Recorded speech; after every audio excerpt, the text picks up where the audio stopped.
সমস্ত ভুল ত্রুটি আল্লাহর হস্তে ক্ষমা করে দিয়ে আমার দিকে তাকিয়ে, আপনাদের সম্মানের দিকে তাকিয়ে, ইজ্জতের দিকে তাকিয়ে ভোট বারে মা বোনকে ভোট কেন্দ্রে এনে আনারসে ভোট দিয়ে নির্বাচিত করে এই এলাকার সম্মানটুকু আপনারা ধরে রাখবেন।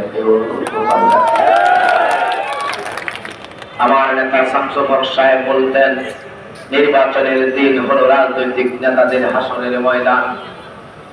যে মানুষটি ভোটে দাঁড়ায়, নির্বাচনের দিন সে লাশ হয়ে সবার সামনে শুয়ে থাকে। আপনারা মনে করবেন আপনাদের হাবিব, আপনাদের সন্তান, আপনাদের ছেলে আপনার সামনে ভোট কেন্দ্রে লাশ হয়ে শুয়ে আছে। আপনারা কি তাকে অপমান করবেন? আপনারা কি তাকে কবর দিবেন? নির্বাচিত করবেন? সেই অনুরোধটুকু আপনাদের কাছে রেখে যাচ্ছি। এই নির্বাচনে যদি হাবিব পরাজিত হয়, আনারস পরাজিত হয়, আমি জানি না আগামী 20-50 বছরের মধ্যে আপনাদের এত অঞ্চল থেকে কোন নেতা ফুলপুরে গিয়ে আওয়ামী লীগের সাধারণ সম্পাদক কিংবা সভাপতি কিংবা বিএনপির সভাপতি সাধারণ সম্পাদক কিংবা উপজেলার চেয়ারম্যান হওয়ার সুযোগ পাবে কিনা? ষড়যন্ত্রকারীরা লেগে গেছে, প্রায় একটানা হয়ে গেছে। কিছুক্ষণ পরেও দু একজন আসতে পারে ভোট চাইবে, কিন্তু আমার শেষ ভরসা আল্লাহর পরে আপনারা। আপনাদের সকলের পায়ের নিচে আমি হাত রেখে বিনীতভাবে অনুরোধ করছি, আল্লাহর রাস্তে সকল ভেদাভেদ ভুলে গিয়ে ওদের কথা আপনারা শুনবেন না। আমি যারা গীবত গাইতে চাই না, মুসলমান গীবত করে না, গীবত কবিরা গুনাহ, সেই দিকে আমি যাব না। আপনাদের সকলের পায়ের নিচে হাত রেখে আল্লাহর রাস্তে আমি আমার এই পাঞ্জাবের আঁচল দিচ্ছি, আপনাদের সকলের কাছে ভিক্ষা আছে গেলাম। রাজনৈতিকভাবে আমাকে বাঁচিয়ে রাখবেন, ষড়যন্ত্রকারীদেরকে দাঁত ভাঙা জবাব দিবেন ইনশাআল্লাহ। সারা ফুলপুরে আজকে আনারসের কোন জোয়ার উঠেছে।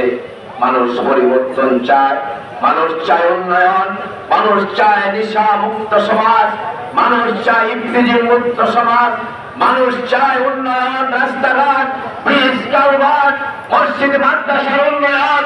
আর এগুলা করতে হলে ক্ষমতাসীন লোকজনের যে লাইন, সেই লাইন ঠিক রাখতে হবে। প্রধানমন্ত্রী জননেত্রী শেখ হাসিনা, ফুলপুরের এমপি জননেতা শরীফ আহমেদ, আমি সেই দলের সাধারণ সম্পাদক, লাইন ঠিক করে দিবেন। আপনাদেরকে চিন্তা করতে হবে, বাড়ির সামনে যে কাঁচা রাস্তাটা আছে, আনারসে ভোট দিলে রাস্তাটা পাকা হবে। রাতের অন্ধকারে অসুস্থ শরীর নিয়ে যখন অ্যাম্বুলেন্স খবর দেন, আপনার বাড়িতে অ্যাম্বুলেন্স যায় না। এই সন্ধ্যার মানুষ দূর দূরান্ত থেকে এক মন ধান বাজারে আনলে 50 টাকা বেশি লাগে। রাস্তা হবে, অনেকে আত্মীয়তা বন্ধু আমাদের সাথে করতে চায় না। এই রাস্তাগুলোর প্রয়োজনে আনারস প্রতীকে আপনারা ভোট দিয়ে মুরব্বীরা আমি কাজগুলো করতে চাই, আমাকে সাহস দেন, আমাকে উৎসাহ দেন, আমাকে একটু বাঁচিয়ে রাখুন। এমপি মহোদয়কে অনুরোধ করে আমি সমস্ত কাজগুলা করে দিই। ভুল ত্রুটি থাকলে ভবিষ্যতে আমার বিচার করার সময় পাবেন। 5টি বছর আল্লাহর রাস্তে আপনারা উপজেলার চেয়ারম্যান হিসাবে আমাকে ভোটটা ভিক্ষা দিয়ে হলেও এলাকার উন্নয়নটা করার আমাকে সুযোগ দিবেন।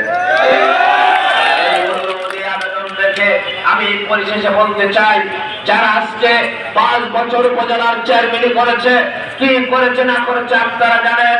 ওনাদের কাছে গেলে বলে আমি কিছু পাই না, আমি কিছু জানি না, আমাকে কিছু দেয় না, না দেওয়া